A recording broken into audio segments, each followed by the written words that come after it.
यशोदा का नंदलाला ब्रिज का उजाला, तो आहे सर्वांचा लाडका कृष्ण लल्ला. श्रीकृष्ण भगवान सर्वांचे लाडके असण्याचे कारण म्हणजे त्यांच्या बाललीला, नटखट अदा आणि आपल्या भक्तांप्रती असलेले प्रेम. श्रीकृष्णाच्या कथा आपण लहानपणापासून ऐकत आलेलो आहोत. वृंदावन, मथुरा आणि गोकुळातील श्रीकृष्णाच्या लीला आपण नाटक रूपात पाहिल्या आहेत. त्यामुळे आपल्या सर्वांना हे माहीत आहे की श्रीकृष्ण अधुरा आहेत राधाराणीशिवाय. राधाशिवाय कृष्ण अपूर्ण, कारण या दोघांचे नाव एकत्र घेतले जाते. द्वापारयुगापासून आजपर्यंत राधाकृष्णाची प्रेम कहाणी अनोखी मिसाल आहे. प्रेमात समर्पण, त्याग काय असतो हे राधाकृष्ण या दोघांनी शिकवले. प्रेमाची खरी परिभाषा त्यांनी जगाला दाखवली.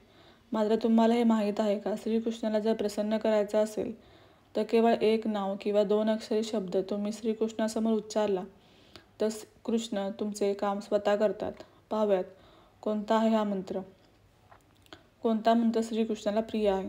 श्रीकृष्णाला सर्वात जास्त प्रिय काय असेल? भगवान श्रीकृष्णाच्या हृदयात कोण वास करते तर ती आहे आपली राधाराणी. श्रीकृष्ण आणि राणीचे प्रेम अत्यंत पवित्र होते. या दोघांच्या प्रेमकथा अनेक रूपात आपण ऐकल्या आहेत. कोण म्हणते राधाकृष्णाचे प्रेम अधुरे होते, तर कोण म्हणते या दोघांनी लग्न केले होते. मात्र राधाकृष्णाने प्रेमाची पवित्र परिभाषा सर्वांना शिकवली. त्यामुळे श्रीकृष्णाच्या मनात विराजित असलेल्या राधाराणीचे नाव ऐकताच भगवान कृष्णाला प्रसन्नता मिळते. म्हणूनच राधा राधा हे एकच नामस्मरण केल्यास श्रीकृष्ण भक्तांवर खुश होऊन त्यांच्या मनोकामना पूर्ण करतात, अशी मान्यता आहे. कसा करावा मंत्र जप? राधाराणीच्या मंत्राचा जप तुम्ही केव्हाही करू शकता. असे मानतात की जेव्हा जेव्हा तुम्ही राधा म्हणाल, श्रीकृष्ण हे नाव ऐकतात आणि प्रसन्न होतात. त्यामुळे श्रीकृष्णाच्या आधी राधा नाव घेतले जाते.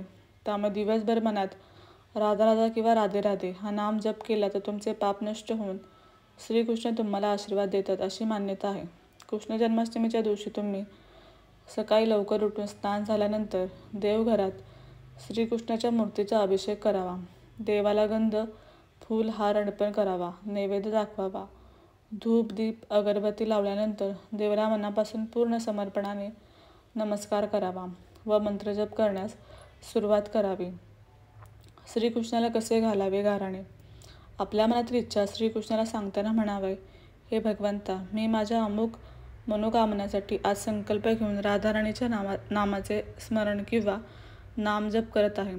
याचा स्वीकार करून माझ्यावर कृपा करावी. नामस्मरण करताना जर काही चूक झाली तर क्षमा करावी, असे म्हणून किमान 11 वेळा राधा नावाचा जप करून तुम्ही पूर्ण भक्तिभावाने भगवान श्रीकृष्णाच्या समोर करू शकता. मात्र एक गोष्ट लक्षात घ्या, तुम्ही कोणत्याही प्रकारची परीक्षा घेण्यासाठी ही सेवा करू नये. भगवान श्रीकृष्ण तुमच्या मनातील भावना हेरतात. त्यामुळे पवित्र मनाने राधाराणीचे पावन नाव आपल्या मुखातून आनंदाने घ्यावे. तुमच्या भक्तीवर कृष्ण प्रसन्न झाल्याशिवाय राहणार नाहीत.